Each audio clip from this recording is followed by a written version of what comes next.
Jadi dari morfologi darah tepi itu kita bisa melihat bentuk eritrositnya seperti apa, bentuk limfosit dan neutrofilnya seperti apa, bentuk sel keganasannya itu seperti apa, dan juga kita bisa menghitung jumlahnya. Nah, jadi di RSPP itu kita bisa, kalau dari patologi klinik sendiri itu kita sudah terbiasa dengan pemeriksaan sumsum tulang atau bone marrow function. Pernah dokter nih ketemu sama pasien rujukan dari dokter internis atau apa yang periksa yang awalnya nggak ketahuan ke arah situ, tiba-tiba wah ternyata dia mengidap leukemia nih gitu. Oh pernah. Infus, informasi seputar kesehatan. Hai Sobat RSPP, kembali lagi di podcastnya RSPP Infus, informasi seputar kesehatan. Di Infus ini kita banyak membahas tentang seluk-beluk kesehatan dan seluk-beluk Rumah Sakit Pusat Pertamina. Perkenalkan, saya Bunga sebagai host dan kali ini saya akan ngobrol-ngobrol nih tentang di balik layar pemeriksaan laboratorium. Ada 2 jagoan-jagoan kita laboratorium yang kita undang kali ini. Kita perkenalan dulu ya. Sebelumnya di sini ada Dr. Reina. Halo Sobat RSPP. Dan ada lagi satu lagi Dr. Puput. Halo Sobat RSPP. Nah, sebelum kita kenalan sama Dr. Reina dan Dr. Puput, kita mau tahu dulu nih, kenalan dulu nih. Laboratorium RSPP itu punya tim nggak sih? Timnya siapa aja dan ngapain aja laboratorium di RSPP? Assalamualaikum warahmatullahi wabarakatuh. Terima kasih Mbak Bunga. Jadi kami dari tim laboratorium RSPP, khususnya kami dari KSM Patologi Klinik, saya sendiri Dr. Purbosari, biasa dipanggil Dr. Puput, dan sejawat saya Dr. Raina. Sebenarnya ada satu lagi Dr. Agus Mufandi, spesialis patologi klinik. Jadi kami dari KSM Patologi Klinik ada 3 dokter yang berada di balik layar pemeriksaan laboratorium RSPP. Nah, dokter spesialis patologi klinik. Mungkin teman-teman Sobat RSPP banyak yang belum familiar ya patologi klinik. Apa sih itu dokter patologi klinik? Oke. Jadi apa yaitu dokter spesialis patologi klinik? Jadi dokter spesialis patologi klinik ini adalah dokter spesialis yang mendalami kelainan atau ilmu patologi yang didapatkan dari spesimen klinis berupa cairan tubuh. Dokter spesialis patologi klinik, kita belajar tentang patologi atau penyakit dari spesimen tubuh manusia gitu ya. Jadi spesimen klinis biasanya itu cairan tubuh, bisa darah, urin, terus cairan tubuh lainnya seperti cairan pleura, cairan perikardium, dan cairan-cairan lainnya seperti itu. Oh, berarti spesialis patologi klinik tuh periksa-periksa, kalau kita mau periksa lab, periksa darah, periksa urin, itu nanti ke patologi klinik ya dok ya gitu. Terus kenapa dok? Kenapa dokter-dokter cantik ini tertarik di patologi klinik, tertarik di belajar mendalami ilmu patologi, di mana dia periksa darah, urin, cairan tubuh dan macam-macam. Alasannya apa dok? Iya, kayaknya sebenarnya kok mau gitu ya jadi dokter patologi klinik, istilahnya berkecimpung di ada ketemu darah lagi, urin lagi, feses lagi, seperti itu ya. Kalau saya sendiri sih memang suka patologi klinik itu dari dulu preklinik. Jadi saya tuh suka banget hal-hal yang detil. Jadi hal-hal yang detil yang kita harus ngelihat mikroskop, kayaknya kok lucu ya gitu, ngelihat kayak kuman-kuman, terus ngelihat sel-sel gitu, kayak punya keunikan tersendiri sih. Dari situ sih awal mulanya. Dan kayaknya jadi patologi klinik tuh kita harus belajar semuanya dulu gitu. Maksudnya untuk kita bisa membantu atau berkolaborasi dengan dokter klinis itu kita harus tahu dulu, oh penyakit ini tuh begini, penyakit ini tuh begini, diagnosisnya yang bisa mendukung diagnosis dengan pemeriksaan ini, seperti itu. Kalau dokter Reina sendiri, kenapa tertarik dengan patologi klinis? Kalau saya pribadi sebenarnya sih hampir sama seperti dokter Puput. Jadi memang kalau dulu pas waktu saya masih pendidikan dokter umum, pada saat saya masih sudah menjadi dokter umum pun itu sangat tidak tersentuh dengan laboratorium, sehingga saya pengen tahu lebih aja gitu. tentang patologi klinik itu sendiri, yang mana patologi klinik itu kan kita memeriksa cairan tubuh seperti yang tadi sudah disebutkan Dokter Puput, seperti darah, urin, feses, seperti itu. Jadi itu menurut saya punya keunikan sendiri, dan itu tidak semua orang tertarik untuk mengetahui lebih banyak tentang patologi klinik. Terus gitu. mungkin satu lagi Mbak Bunga, jadi saya tuh dulu waktu preklinik tuh punya cita-cita jadi dokter spesialis yang selalu update teknologi gitu. Ternyata ya patologi klinik itu jawabannya. Jadi di mana benar-benar jadi dokter patologi klinik tuh memang benar-benar harus update ya. Karena alat pemeriksaan tuh berkembang, apalagi setelah COVID ya. Jadi kita belajar banyak tentang alat pemeriksaan yang canggih gitu, sampai ke tingkat genetik. Seperti itu, Pak.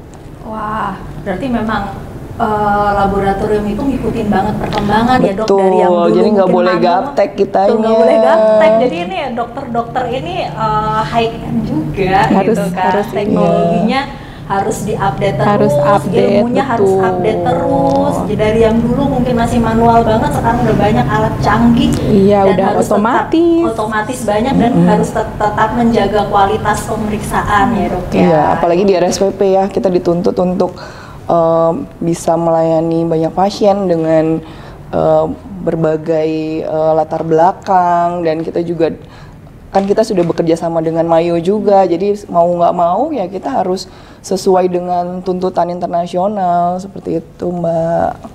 Di balik kita kalau periksa darah ada hasil, itu ada dokter-dokter cantik ini yang memverifikasi, ada timnya. Nah, sebenarnya peran dokter spesialis di dunia kesehatan tuh apa aja sih? Karena kan kita nggak pernah ketemu ya sebagai pasien, tuh nggak pernah ketemu dengan dokter spesialis gitu. Nah, nanti kita tunggu jawabannya setelah yang mau lewat dulu.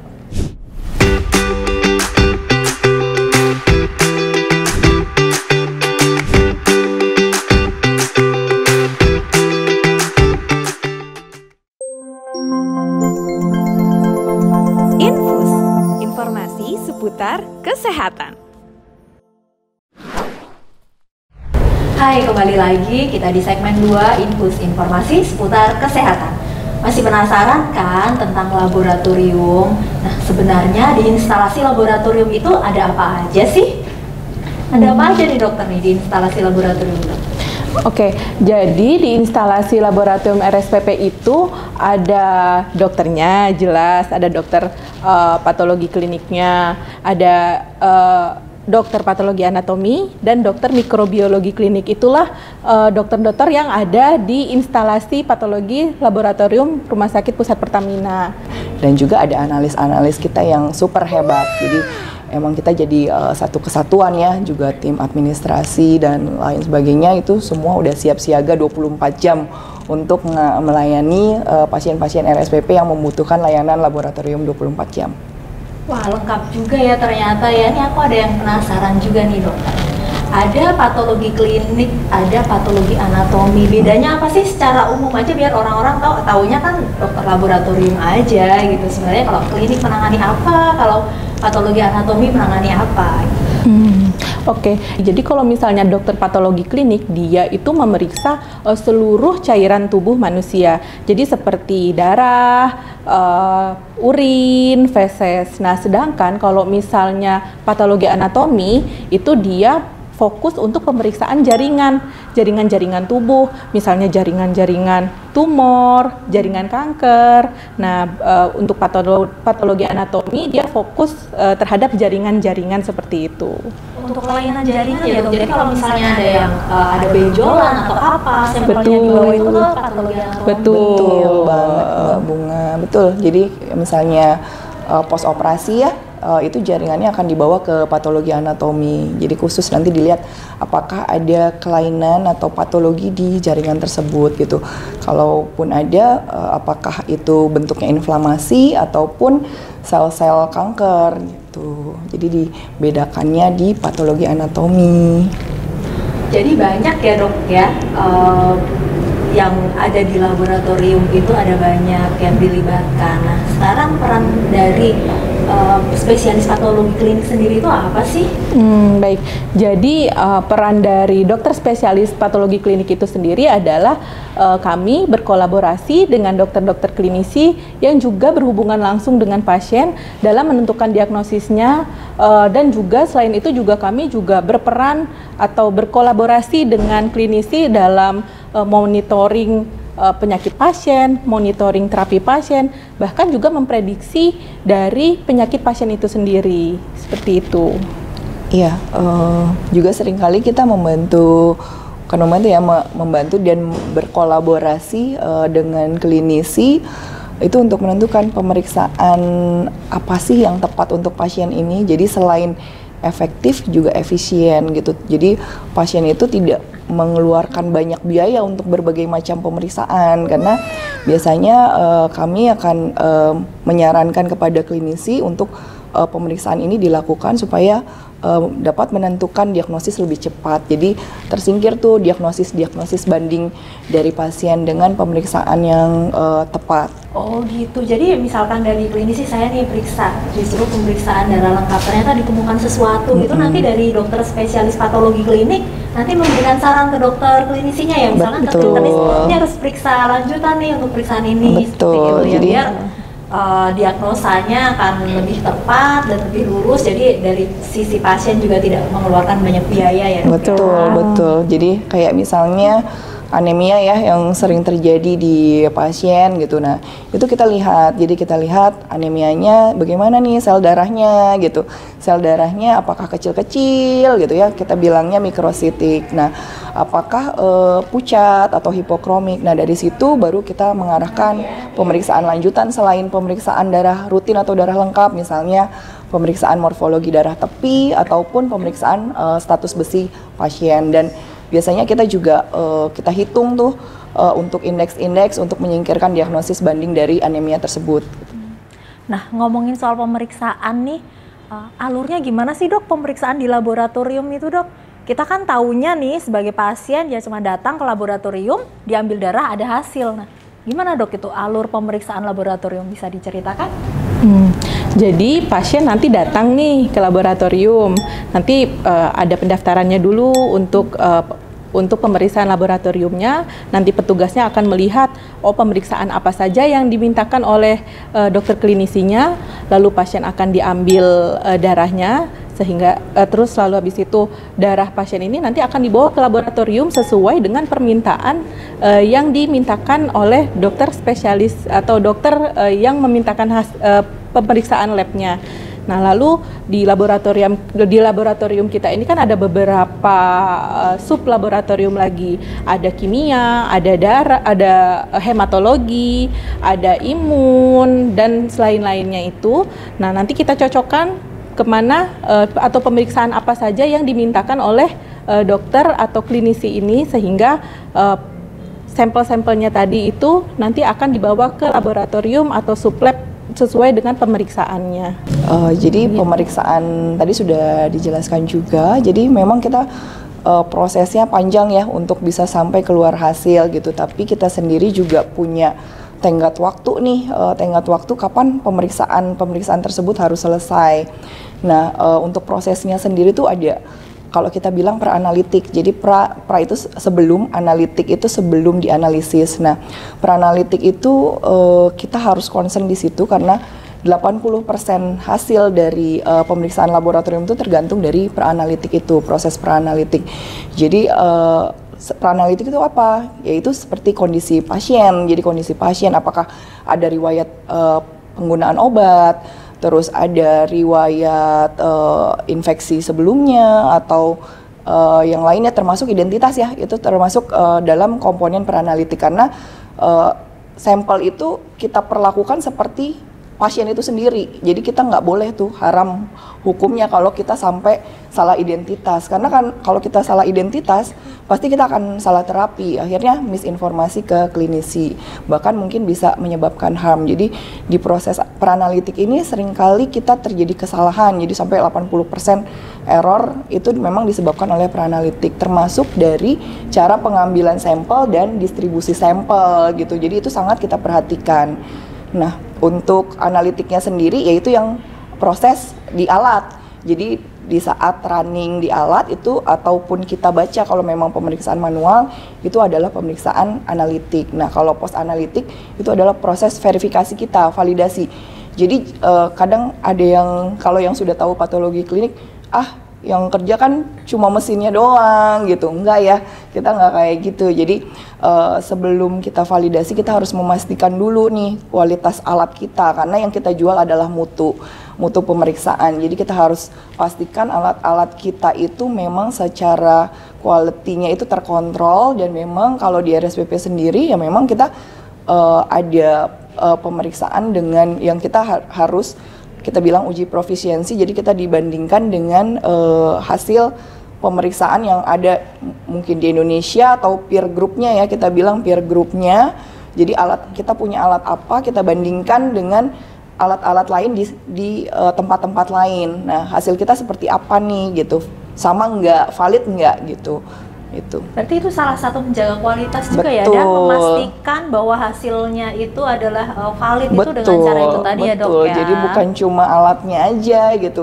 Jadi alat itu kan sama aja kayak robot ya, otaknya tetap di manusia, dan manusianya itu siapa? Ya dokter spesialis patologi klinik dan analis-analis kita tentunya. Wah, udah banyak banget nih kita ngobrolin, tapi saya masih bakalan mengulik lagi laboratorium lebih dalam ya dok ya. Tapi tentunya setelah yang satu ini, tetap di Infus, informasi seputar kesehatan.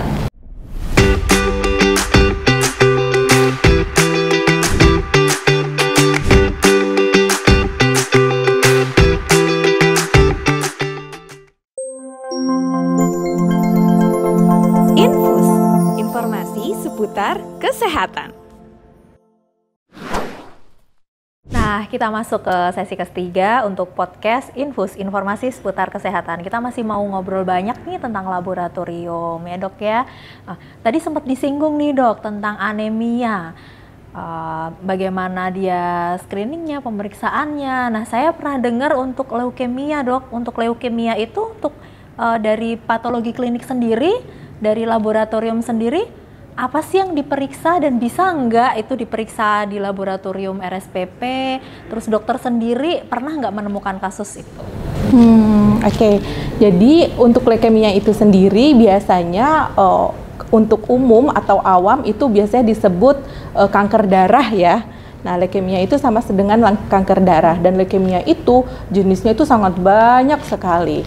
Nah, di laboratorium RSPP ini kita bisa mendiagnosis kanker darah itu sendiri atau leukemia itu sendiri. Memang ada beberapa pemeriksaan yang bisa mendukung dalam mendiagnosis leukemia. Jadi pertama dari pemeriksaan darah tepinya dulu, kita melihat nih morfologi atau bentukan-bentukan dari sel darahnya. Apakah ini mengarah pada leukemia, jenis leukemianya itu apa. Nah, lalu biasanya ada pemeriksaan juga namanya pemeriksaan aspirasi sumsum tulang. Jadi sampelnya itu diambil dari sumsum tulang pasien. Nanti kita lihat di situ, kita baca sel-selnya seperti apa, apakah di situ ada sel-sel keganasan dari kanker darah itu sendiri atau tidak. Jadi dok, berarti kalau diperiksa, tadi dokter bilang morfologi darah tepi gitu, dilihat sel-selnya itu bisa kelihatan ya dok, bentuknya kayak apa, berapa banyak, atau syarat-syarat gitu bisa kelihatan ya dok ya? Iya betul. Kelainannya bisa kelihatan?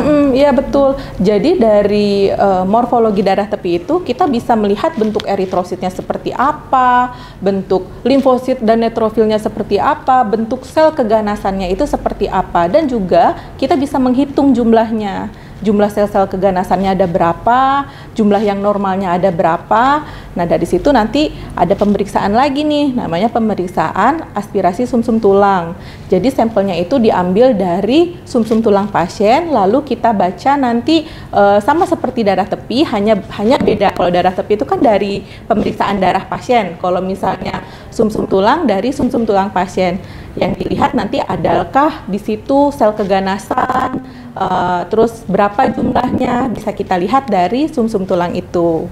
Nah, jadi di RSPP itu kita bisa kalau dari patologi klinik sendiri itu kita sudah terbiasa dengan pemeriksaan sumsum tulang atau bone marrow function. Jadi memang kita berkolaborasi dengan Kahom kita ya, kita punya Dr. Alvin ya, Kahom kita. Itu biasanya beliau akan merujuk pasien-pasien dengan kecurigaan keganasan darah ataupun kelainan darah lainnya gitu. Nah, itu kalau di kita memang sudah melakukan itu bone marrow function, dan alhamdulillahnya di RSPP ini untuk hematology analyzer juga membantu tuh. Jadi alat yang di kita ini udah high end gitu ya. Jadi sudah dari pemeriksaan darah lengkap saja itu sudah biasanya sudah akan ada flagging atau ada warning ke kita, ini loh ada suatu keanehan gitu, dan biasanya kita akan konfirmasi manual. Lalu misalnya tadi sudah dijelaskan dengan bone marrow function itu kita bisa kurang lebih memang kita sudah bisa menentukan ini apakah keganasan darah seri limfoid ataupun myeloid. Nah, dari situ baru akan kita lakukan lagi pemeriksaan lainnya seperti immunophenotyping, pemeriksaan JAK2, pemeriksaan BCR-ABL, dan itu memang pemeriksaan yang khusus ya untuk keganasan sel darah ataupun kelainan darah. Jadi gini ya dok ya, walaupun nanti dokter belum curiga ke arah keganasan, kita periksa darah lengkap biasa aja tuh udah ada tanda-tanda gitu ya di hasilnya, ini nggak normal nih, ini arahnya ke sana gitu ya. Berarti alatnya udah canggih banget dong, dok. Betul.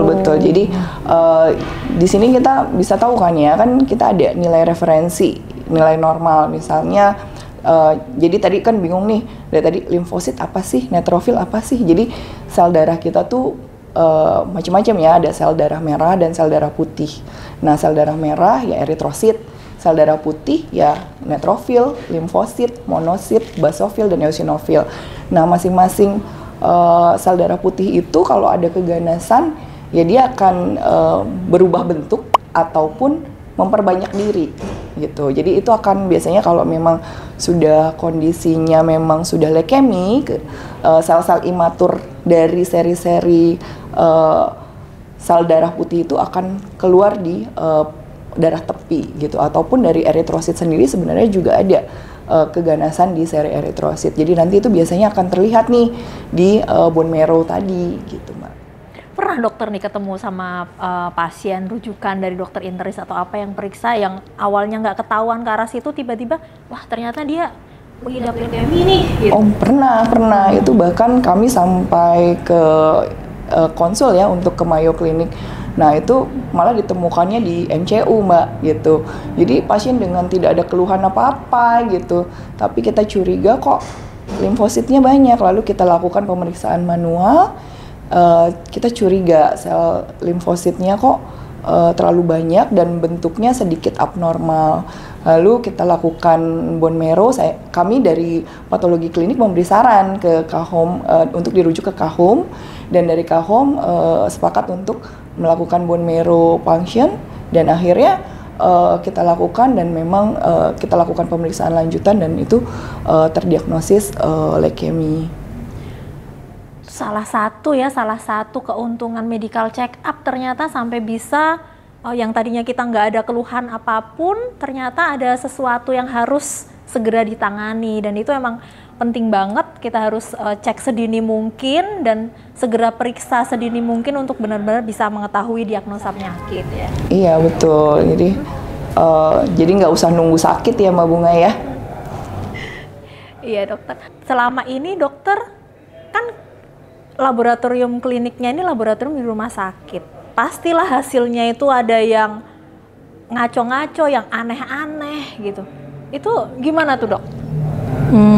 Mungkin maksudnya itu seperti nilai ekstrim, ya benar. nilai terlalu tinggi, nilai Iya, terlalu rendah gitu ya. Nah, di kita itu nyebutnya itu adalah nilai kritis, Mbak Bunga. Nilai kritis. Betul. Jadi nilai kritis itu nilai yang jauh range-nya dari nilai normal gitu ya, Dok Betul. ya. Nilai kritis itu adalah nilai ekstrim, baik itu bisa nilai terlalu tinggi atau nilai terlalu rendah, yang mana nilai itu nanti akan berkaitan atau apa ya, ini menyangkut dari keselamatan jiwa pasien, sehingga setiap kita mendapatkan nilai kritis ini akan langsung dilaporkan kepada dokter yang mengirimkan hasil, mengirimkan permintaan pemeriksaan.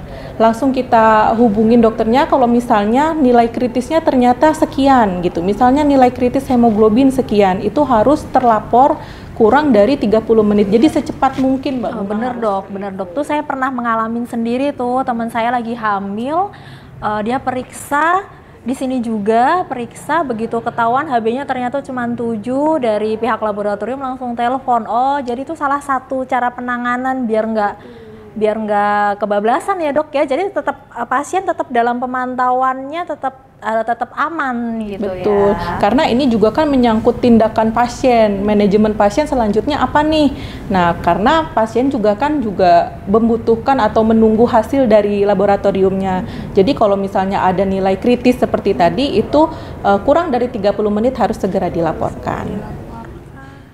Satu lagi nih dok, manfaat pemeriksaan laboratorium itu apa aja sih dok? Biar teman-teman sobat RSPP tahu begitu besar manfaat laboratorium pemeriksaan ya dok ya. Oke, jadi manfaat laboratorium itu banyak sekali ya Mbak Bunga, baik itu untuk orang yang sakit maupun orang yang sehat. Jadi pertama ada monitoring. Nah, monitoring ini adalah monitoring kondisi kesehatan baik itu pasien ataupun orang sehat. Lalu yang kedua adalah evaluasi. Nah, evaluasi ini biasanya bermanfaat pada pasien-pasien yang ada konsumsi obat rutin. Nah, jadi nanti dilihat nih evaluasi penyakitnya, apakah dengan minum obat itu akan semakin membaik atau semakin buruk dengan pemeriksaan laboratorium. Lalu yang ketiga itu adalah prediktor penyakit. Jadi dari hasil laboratorium kita bisa memprediksi nih apakah penyakitnya ini semakin parah atau juga semakin sakit. Lalu yang terakhir adalah sebagai diagnosis tentu. Dari pemeriksaan laboratorium, para klinisi bisa melihat atau bisa menentukan diagnosis dari hasil lab yang sudah kita keluarkan. Seperti itu Mbak Bunga. Ternyata manfaatnya banyak banget ya untuk pemeriksaan laboratorium. Jangan nunggu sakit baru periksa gitu. Ya, sebelum closing nih dokter, ada pesan-pesan khusus nggak untuk sobat RSPP yang sedang nonton Infus? Kalau dari kami, tim patologi klinik ataupun tim laboratorium secara umumnya gitu ya, jangan khawatir untuk memeriksakan kesehatan sobat-sobat RSPP di laboratorium RSPP tentunya gitu, karena tim kita akan menjamin kualitas pemeriksaan yang kita keluarkan insya Allah valid, dan itu dapat membantu sobat-sobat RSPP untuk segera melakukan tindakan lebih lanjut dari hasil-hasil tersebut. Seperti itu. Jangan lupa jaga kesehatan juga, jaga kondisi, tetap sehat dan semangat. Gak terasa ya dok ya, kita udah panjang lebar ngomong sampai ke penghujung waktunya. Untuk sobat RSPP, jangan lupa follow, like, komen, dan share untuk lebih tahu banyak informasi kesehatan di podcast Infus, informasi seputar kesehatan RSPP. Saya Bunga Mardika, sampai jumpa.